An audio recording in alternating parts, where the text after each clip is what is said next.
ओम श्री सद्गुरु परमात्मने नमः। श्री योग वशिष्ठ महारामायण उत्पत्ति प्रकरण सर्ग 43। श्री वशिष्ठ जी बोले, हे रामचंद्र जी,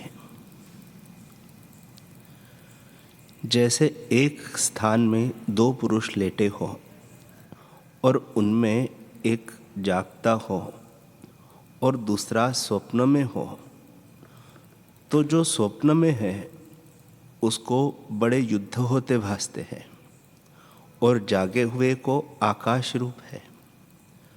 तैसे ही जो प्रबोध आत्मज्ञानवान है उसको जगत का सुषुप्ति की नाई अभाव है, और जो अज्ञानी है उसको नाना प्रकार के व्यवहारों सहित स्पष्ट भासता है। जैसे वसंत ऋतु में पत्र, फल और गुच्छे रस सहित भासते हैं, तैसे ही आत्मसत्ता चैतन्यता से जगत रूप भासती है। हे रामचंद्र जी, आत्मा और जगत में कुछ भेद नहीं। जैसे अवयवी और अवयव में और पृथ्वी और गंध में कुछ भेद नहीं, तैसे ही आत्मा और जगत में भेद नहीं। ब्रह्म सत्ता ही संवेदन से जगत रूप होकर भासती है और दूसरी कोई वस्तु नहीं। जब महाप्रलय होता है और सर्ग नहीं होता, तब कार्य कारण की कल्पना कोई नहीं होती, केवल चिन्मात्र सत्ता होती है और उसमें फिर चिदाकाश जगत भासता है, तो वही रूप हुआ। जो तुम कहो कि इस जगत का कारण स्मृति है, तो सुनो। जब महाप्रलय होता है तब ब्रह्मा जी तो विदेह मुक्त होते हैं, फिर वह जगत के कारण कैसे हो? और जो तुम स्मृति को कारण मानो, तो स्मृति भी अनुभव में होती है। जो स्मृति से जगत हुआ तो भी अनुभव रूप हुआ। राम जी ने पूछा, है भगवान, पद्म राजा के मंत्री, नौकर और सब लोग विदुरथ को कैसे जाकर मिले? यह वार्ता फिर कहिए। वशिष्ठ जी बोले, हे रामचंद्र जी, केवल चेतन संवित सबका अपना आप है। उस संवित के आश्रय से जैसा संवेदन फुरता है तैसा ही रूप होकर भासता है। हे रामचंद्र जी, जब राजा विदुरथ मृतक होने लगा तब उसकी वासना उनमें थी, और मंत्री, नौकर आदि राजा के अंग है। इस कारण वैसे ही मंत्री और नौकर राजा को मिले। हे राम जी, जैसी भावना संवेदन में दृढ़ होती है तैसा ही रूप होकर भासता है। एक चल पदार्थ होते हैं और एक अचल होते हैं। जो अचल पदार्थ है उनका प्रतिबिंब आदर्श में भासता है और चल पदार्थ रहता नहीं भासता, इससे उसका प्रतिबिंब नहीं भासता। तैसे ही जिस पदार्थ की तीव्र संवेग भावना होती है उसी का प्रतिबिंब चेतन दर्पण में भासता है, अन्यथा नहीं भासता। जैसे तीव्र वेगवान बड़ा नद समुद्र में शीघ्र ही जा मिलता है और दूसरे नहीं प्राप्त हो सकते, तैसे ही जिसकी दृढ़ वासना होती है वह इसके अनुसार शीघ्र जाकर पाता है। हे रामचंद्र जी, जिसके हृदय में अनेक वासना होती है और अच्छी तीव्रता होती है, उसी की जय होती है। जैसे समुद्र में अनेक तरंग होते हैं, तो कोई उपजता है और कोई नष्ट हो जाता है। कोई सदृश होता है, कोई विपर्यक होता है। उसके सदृश मंत्री और नौकर भी हुए हैं। हे रामचंद्र जी, एक एक चिद अणु में अनेक सृष्टि स्थित होती है, पर वास्तव में कुछ नहीं, केवल चिदाकाश ही चिदाकाश में स्थित है। यह जो जगत भासता है सो आकाश रूप ही है, जो जागृत रूप होकर असत हो सतरूप की नाई भासता है। जैसे पत्र, फल, फूल सब वृक्ष रूप है और वृक्ष ही ऐसे रूप होकर स्थित है, तैसे ही अनंत शक्ति परमात्मा अनेक रूप होकर भासता है। हे रामचंद्र जी, दृष्टा, दर्शन, दृश्य, त्रिपुटी ज्ञान को अजन्म पद भासता है।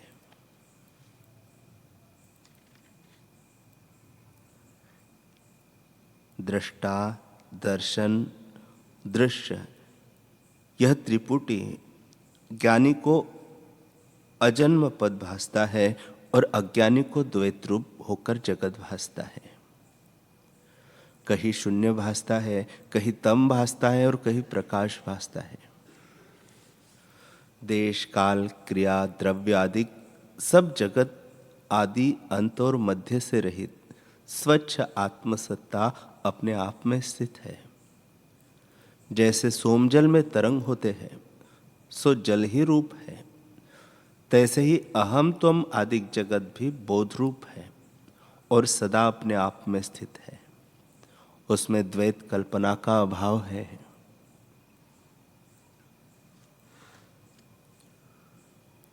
राम जी ने पूछा, है भगवान, अहम त्वम आदि दृश्य भ्रांति कारण बिना परमात्मा से कैसे उदय हुई है? जिस प्रकार मैं समझूं उसी प्रकार मुझको समझाइए। श्री वशिष्ठ जी बोले, हे रामचंद्र जी,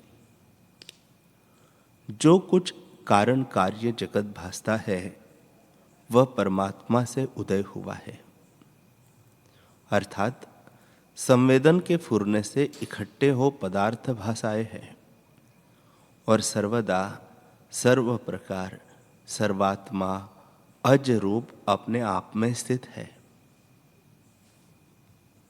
हे राम जी, यह सर्व शब्द और अर्थरूप कलना जो भासी है सो ब्रह्म रूप है, ब्रह्म से कुछ भिन्न नहीं, और ब्रह्म सत्ता सर्व शब्द अर्थ की कलना से रहित अपने आप में स्थित है। जैसे भूषण सुवर्ण से भिन्न नहीं और तरंग जल से भिन्न नहीं, तैसे ही ब्रह्म से भिन्न जगत नहीं, ब्रह्म स्वरूप ही है। हे रामचंद्र जी, ईश्वर जो आत्मा है सो जगत रूप है, जगत ईश्वर रूप है।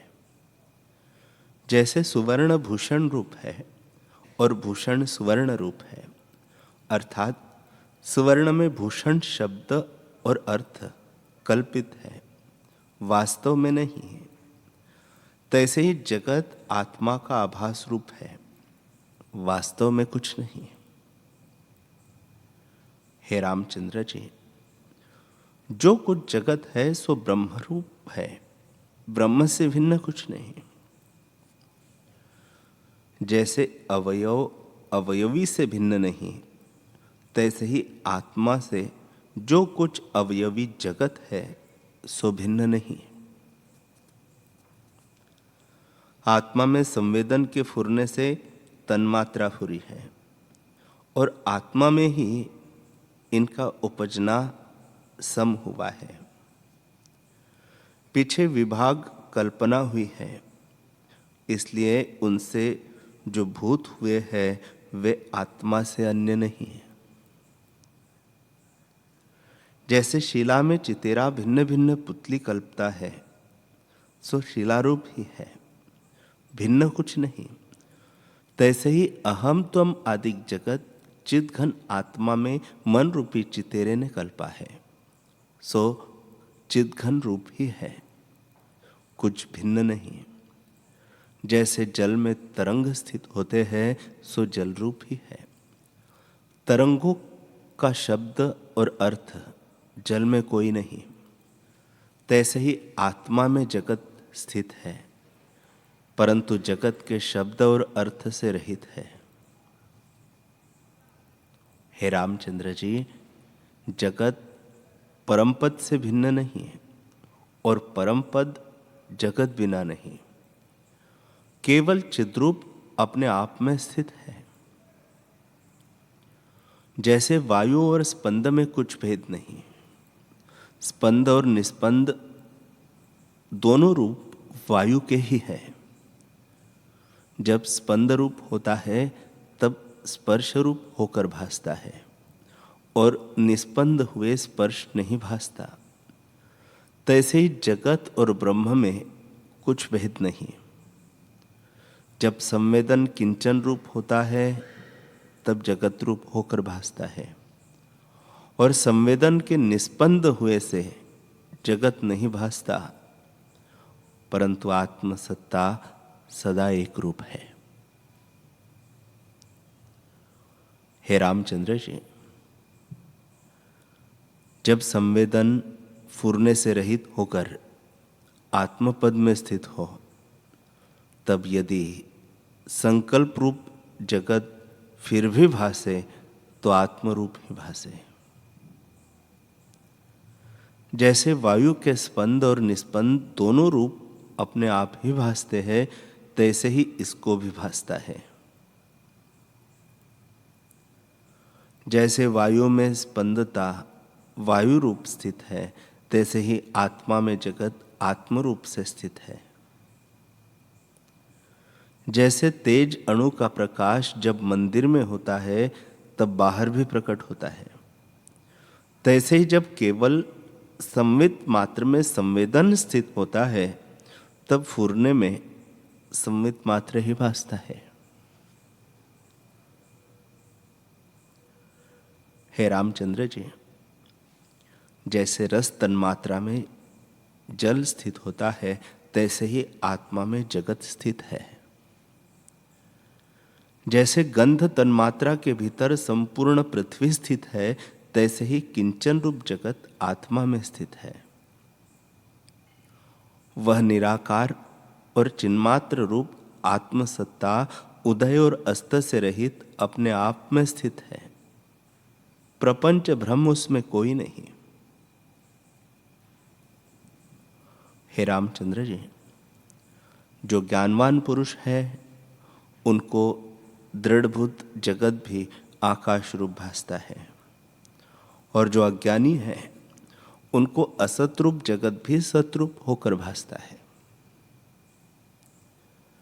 जैसा जैसा संवेदन चित्त सम्मित में फुरता है, तैसा ही तैसा रूप जगत होकर भासता है। हे रामचंद्र जी, ये जितने तत्व और तन्मात्राएं हैं वे सब चित्त संवेदन के फुरने से स्थित हुए हैं। जैसी जैसी उसमें स्फूर्ति होती है तैसे तैसे होकर भासती है, क्योंकि आत्मा सर्वशक्तिमान है। इसलिए जिस पदार्थ का फुरना होता है वही अनुभव में सतरूप होकर भासता है।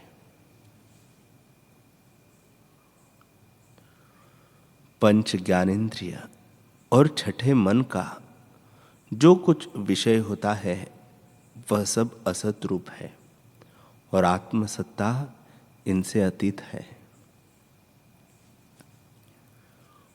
विश्व भी क्या रूप है। जैसे समुद्र में तरंग होते हैं तैसे ही आत्मा में जगत स्थित है। जैसे तेज और प्रकाश अनन्य रूप है, तैसे ही आत्मा और जगत अनन्य रूप है। जैसे थंभे में शिल्पी पुतलियां देखता है, जैसे मृत्तिका के पिंड में कुम्हार बर्तन देखता है और जैसे भीत पर चितेरा रंग की मूर्ति लिखता है, सो अनन्य रूप है, तैसे ही परमात्मा में सृष्टि भी अनन्य रूप है। हे राम जी, जैसे मरुस्थल में मृग तृष्णा का जल और तरंगे असत रूप है पर सतरूप होकर भासती है, तैसे ही आत्मा में असत रूप जगत त्रिलोकी भासती है। जब चित्त संवेदन में संवेदन फुरता है तब जगत भासता है, और जब संवेदन नहीं फुरता तब जगत भी नहीं भासता। जगत कुछ ब्रह्म से भिन्न नहीं है। जैसे बीज और वृक्ष में, क्षीर और मधुरता में, मिरच और तीक्ष्णता में, समुद्र और तरंग में, वायु और स्पंद में कुछ भेद नहीं होता, तैसे ही आत्मा और जगत में कुछ भेद नहीं है। जैसे अग्नि में उष्णता स्वाभाविक स्थित है, तैसे ही निराकार आत्मा में सृष्टि स्वाभाविक ही स्थित है। हे रामचंद्र जी, यह जगत ब्रह्मरूपी रत्न का किंचन है। जैसा जैसा किंचन होता है तैसा ही तैसा होकर भासता है। अकारण पदार्थ अकारण ही होता है, और जिस अधिष्ठान में भासता है उससे अनन्य रूप होता है। अधिष्ठान से भिन्न उसकी सत्ता नहीं होती, तैसे यह जगत आत्मा में अनन्य रूप होता है, कुछ उपजा नहीं, परंतु संवेदन फुरने से भासता है। जितने जगत और वासना है उसका बीज संवेदन है, इससे वे भ्रम है। इसलिए संवेदन के अभाव का पुरुषार्थ करो। जब संवेदन का अभाव होगा तब जगत भ्रम नष्ट होगा। वास्तव में कुछ न उपजा है और न कुछ नष्ट होता है। सर्व शांत रूप चिद्घन ब्रह्म शिलाघन किनाई अपने आप में स्थित है। हे रामचंद्र जी, चित परमाणु में चैतन्यता से अनेक सृष्टि भासती है। उन सृष्टियों में जो परमाणु है, उन परमाणुओं के भीतर और सृष्टि स्थित है। उनकी कुछ संख्या नहीं है। जैसे जल में अनेक तरंग होते हैं, उनमें से कोई गुप्त और कोई प्रकट होते हैं, पर वे सब जल ही की शक्ति रूप है। और जैसे जागृत, स्वप्न और सुषुप्ति अवस्था जीवों के भीतर स्थित है, पर कोई गुप्त है, कोई प्रकट रूप है।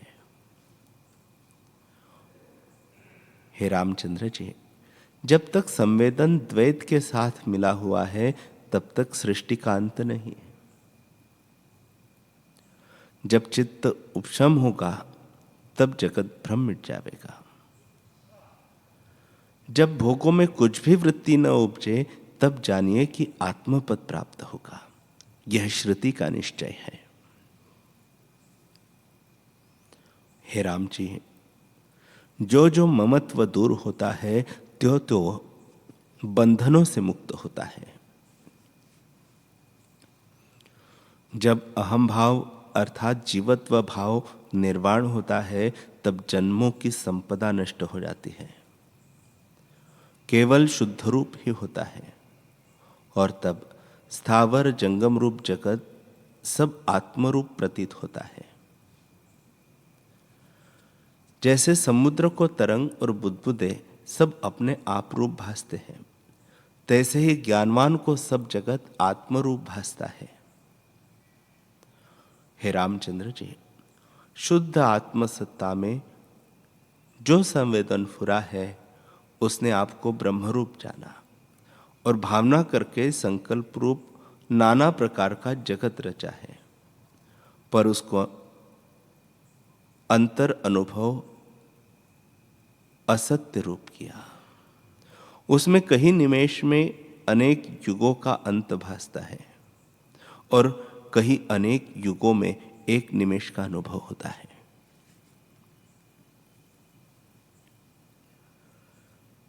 श्री वशिष्ठ जी बोले, हे रामचंद्र जी, चित परमाणु में जो एक निमेष होता है उसके लाखवें भाग में जगतों के अनेक कल्प फुरते हैं और उन सृष्टियों में जो परमाणु है उनमें सृष्टि फुरती है। जैसे समुद्र में तरंग फुरते हैं सो जल रूप ही तरंग शब्द और उसका अर्थ भ्रमरूप है, तैसे ही आत्मा में भ्रमरूप अनेक सृष्टि फुरती है। जैसे मरुस्थल में मृगतृष्णा की नदी चलती दृष्टि आती है, तैसे ही आत्मा में यह जगत भासता है। जैसे स्वप्न सृष्टि और गंधर्व नगर भासते हैं, जैसे कथा के अर्थ चित्त में फुरते हैं और संकल्प रूप भासता है, तैसे ही जगत असत रूप सत होकर भासता है। इतना सुनकर राम जी ने पूछा, हे ज्ञानवानों में श्रेष्ठ, जिस पुरुष को विचार द्वारा सम्यक ज्ञान हुआ है और निर्विकल्प आत्मपद की प्राप्ति हुई है, उसको अपने साथ देह कैसे भासती है, उसकी देह कैसे रहती है और देह प्रारब्ध से उसका शरीर कैसे रहता है।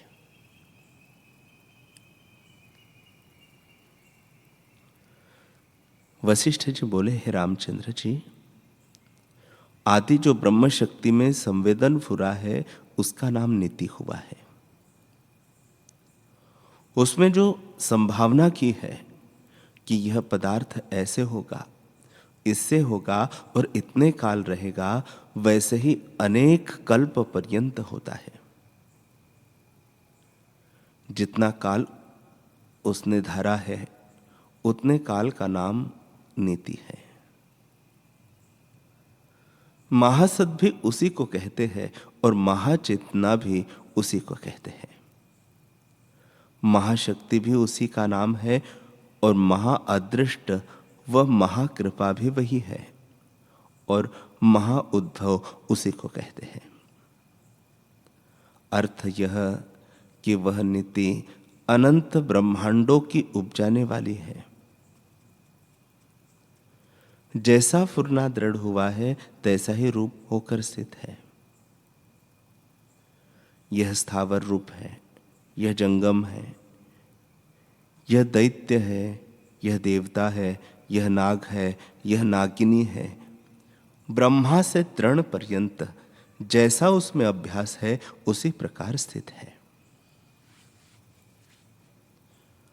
स्वरूप से ब्रह्म सत्ता का व्यभिचार कदाचित नहीं हुआ, वह तो सदा अपने आप में स्थित है। जो ज्ञानवान पुरुष है उसको सब ब्रह्म स्वरूप भासता है और जो अज्ञानी है उसको जगत और नीति भी भिन्न भासती है। ज्ञानवान को सब अचल ब्रह्म सत्ता ही भासती है और अज्ञानी को चल रूप जगत भासता है। वह जगत ऐसा है जैसे आकाश में वृक्ष भासते हैं और शिला के उदर में मूर्ति होती है। जो ज्ञानवान है उसको सर्ग और निमित्त सब ज्ञान रूप ही भासते हैं। जैसे अवयवी के अवयव अपना ही रूप होते हैं, तैसे ब्रह्म सत्ता के अवयव ब्रह्म, नित्य, सर्ग आदि अपना ही रूप है। हे राम जी, उसी नीति को दैव भी कहते हैं। जो कुछ किसी को प्राप्त होता है वह उसी दैव की आज्ञा से प्राप्त होता है, क्योंकि आदि से यही निश्चय धरा है कि इस साधन से यह फल प्राप्त होगा। जैसा साधन होता है तैसा ही फल अवश्य सबको उस दैव से प्राप्त होता है। इस कारण नीति को दैव कहते हैं और दैव को नीति कहते हैं। हे रामचंद्र जी, पुरुष जो कुछ पुरुषार्थ करता है उसके अनुसार फल को प्राप्त होता है। इसी कारण इसका नाम नीति है और इसी का नाम पुरुषार्थ भी है। तुमने जो मुझसे दैव और पुरुषों का निर्णय पूछा और मैंने कहा उसी की तुम पालना करो, इसी का नाम पुरुषार्थ है और इसका जो फल तुमको प्राप्त हो उसका नाम दैव है। हे रामचंद्र जी, जो पुरुष ऐसा दैव परायण हुआ है कि मुझको जो कुछ दैव भोजन करावेगा सो ही करूँगा और मौनधारी होके अक्रिय होकर बैठे, उसको जो आय प्राप्त हो सो भी नीति है। और जो पुरुष भोगों के निमित्त पुरुषार्थ करता है वह भोगों को भोग कर मोक्ष पर्यंत अनेक शरीरों को धारेगा, यह भी नीति है। हे रामचंद्र जी, जो आदि संवित में संवेदन फुरकर भवितव्यता धरी है उस ही प्रकार स्थित है, उसका नाम भी नीति है। उस नीति को ब्रह्मा, विष्णु और रुद्र भी उल्लंघन नहीं कर सकते, तो और कैसे उल्लंघ सके। हे राम जी, जो पुरुष पुरुषार्थ को त्याग बैठे हैं उनको फल नहीं प्राप्त होता, यह भी नीति है। और जो पुरुष फल के निमित्त पुरुषार्थ करता है उसको फल प्राप्त होता है, यह भी नीति है। जो पुरुष प्रयत्न को त्याग कर निष्क्रिय हो बैठे हैं और मन से विषयों की चित्त में वासना करते हैं, वे निष्फल ही रहते हैं। और जो पुरुष कर्तृत्व को त्याग कर चित्त की वृत्ति से शून्य देवपरायण हो रहे हैं और विषयों की चित्त में वासना नहीं करते, उनको सफलता ही होती है, क्योंकि फुरने से रहित होना भी पुरुषार्थ है। यह भी नीति है कि अर्थ चिंतवन करने वाले को प्राप्ति नहीं होती और अचानक को प्राप्ति होती है। हे राम जी, पुरुषार्थ सफल भी नहीं है जो आत्मबोध के निमित्त न हो। जब ब्रह्म सत्ता की और तीव्र अभ्यास होता है तब परम पद की अवश्य प्राप्ति होती है। और जब परम पद पाया तब सब जगत चिदाकाश रूप होकर भासता है। नीति आदि जो विस्तार कहे हैं सो सर्व भ्रमरूप है, केवल ब्रह्म सत्ता ही ऐसे होकर भासती है।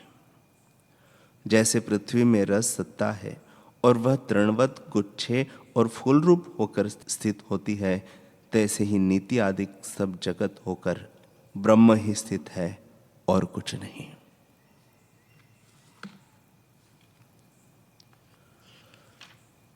हरि